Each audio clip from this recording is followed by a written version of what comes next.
Real estate business idea में आपको top 5 business idea अगर आपको समझ में आ गई तो आप इजी और आसानी से आप आगे बिजनेस कर सकते हो। दोस्तों नमस्कार, मेरा नाम है सुनील और आप देख रहे हैं एंजॉय रिडल यूट्यूब चैनल।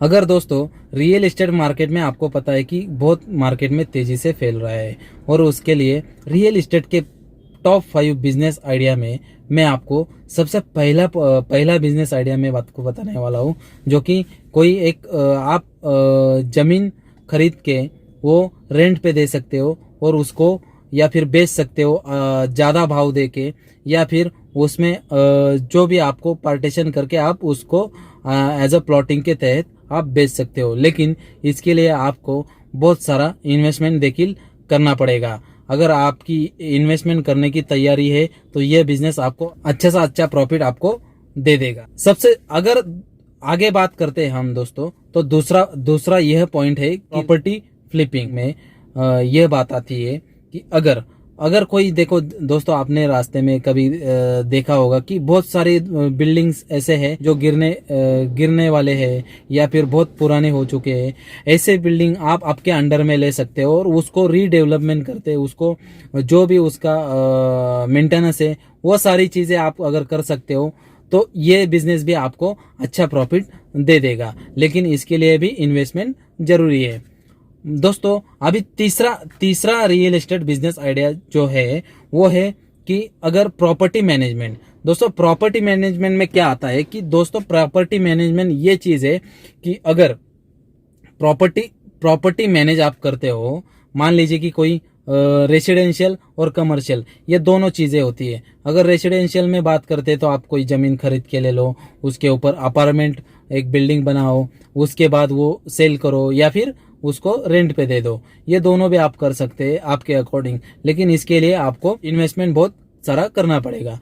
दूसरा है कमर्शियल में अगर आप चाहते हो तो कोई सा एक बड़ा सा ऑफिस 1000 स्क्वायर फुट का, मान लीजिए कि 1000 स्क्वायर फुट का आपने ऑफिस रेंट पे ले लिया और उसको आपने डिवाइड कर दिया 100 स्क्वायर फुट में, 200 स्क्वायर फुट में, 150 स्क्वायर फुट में, ऐसा उसका पार्टीशन कर दिया और वही आप किसी और कंपनी को रेंट पे देने लगे। ये होता है प्रॉपर्टी मैनेजमेंट का काम। ये भी रियल एस्टेट का बहुत अच्छा सा प्रॉफिट देने वाला बिजनेस है, लेकिन इसके लिए भी आपको इन्वेस्टमेंट ये जरूरी है। अगर चौथा और खास आइडिया है वो है रियल एस्टेट फोटोग्राफी। दोस्तों अगर आपको ट्रैवलिंग करना पसंद है तो ये बिजनेस आपको अच्छा सा अच्छा प्रॉफिट दे देगा, लेकिन आपको इसके लिए ट्रैवलिंग जरूरी करना पड़ेगा। दोस्तों अगर आप ट्रैवलिंग करते हो, किसी नए जगह में जाते हो, किसी प्रॉपर्टी का या किसी प्रॉपर्टी का आपने अगर फोटो खींच लेते हो, तो ये प्रॉपर्टी मैनेजमेंट करने वाली जो भी वेबसाइट्स है या फिर कोई डीलर्स है या फिर कोई कंपनियां है, उनको आप ये फोटोग्राफ बेच सकते हो। इससे आपको अच्छा सा अच्छा फायदा हो जाएगा, लेकिन इसके लिए आपको ट्रैवलिंग करना ये जरूरी है। वो भी आपका एक इन्वेस्टमेंट जैसा ही एक पार्ट है। दोस्तों आपने ये 4 बिजनेस आइडिया देखे, लेकिन इसमें कुछ ना कुछ इन्वेस्टमेंट करना जो कि जरूरी है। इसलिए अगर आप इन्वेस्टमेंट करना नहीं चाहते हो, लेकिन कम से कम लेकिन आपको प्रॉफिट चाहते हो, बिजनेस तो करना ही है आपको, तो ये आपको मैं आपका अभी आखिरी और 5वां मुद्दा आपको बताने वाला हूँ। ये बिजनेस अगर आप करते हो तो आपको इन्वेस्टमेंट करने की जरूरत नहीं, लेकिन ये भी बिजनेस आपको बहुत सारा प्रॉफिट दे देगा। सबसे खास बात है कि रियल एस्टेट ये 5वां ऐसा आइडिया है, बस आपको सामने वाले को कैसा कन्विंस करते हैं ये आपके ऊपर डिपेंड है। चलो मैं आपको रियल एस्टेट बिजनेस आइडिया का 5वां और आखिरी आइडिया बताता हूँ।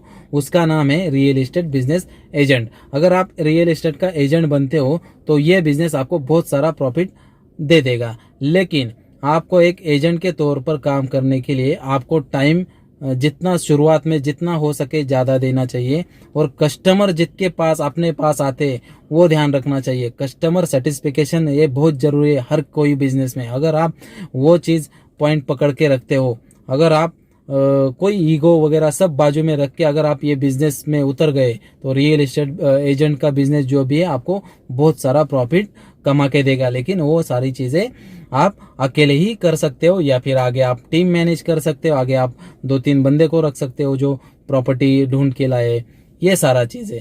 अगर दोस्तों रियल एस्टेट का एजेंट का बिजनेस जो भी है, मान लीजिए कि कोई किसी को प्रॉपर्टी बेचना है, किसी को रेंट पे देना है, तो उन लोगों से आप उन मालिक लोगों से आप मिल के उनका कॉन्टेक्ट नंबर, उसकी डिटेल्स प्रॉपर्टी के ले लेके आप आप आपके पास रख लीजिए। और वैसे बिल्कुल उस टाइप का कोई खरीदने वाला जो बंदा है उसको आप दोनों को एक दूसरे को मिला लीजिए।